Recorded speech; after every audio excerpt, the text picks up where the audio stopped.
Hello, bienvenue dans le Rewind. Chaque semaine, nous résumons les dernières actus essentielles du groupe Orange, mais pas que. C'est parti.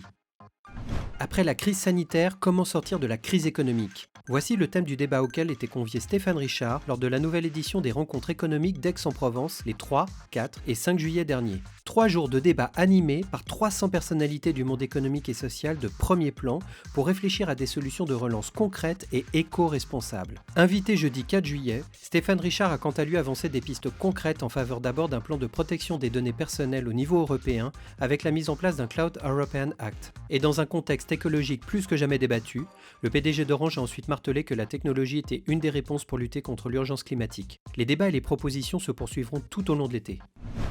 Regarder son écran ou marcher ? Il faudra désormais choisir. Ce sera bientôt le cas dans la ville de Yamato, banlieue de Tokyo, qui entend bien interdire tout bonnement cette pratique pour des questions de sécurité.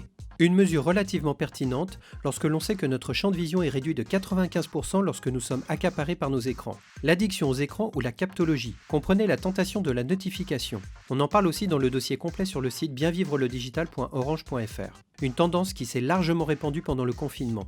Mais à l'approche des grandes vacances, l'esprit de la digital detox refait surface. Et c'est peut-être le moment ou jamais pour faire une pause avec nos écrans pour profiter de nos proches in real life.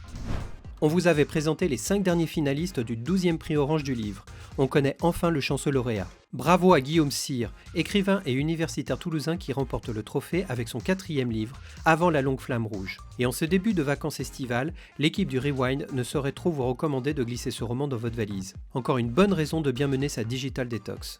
Sur ce, passez de bonnes vacances et on se retrouve à la rentrée.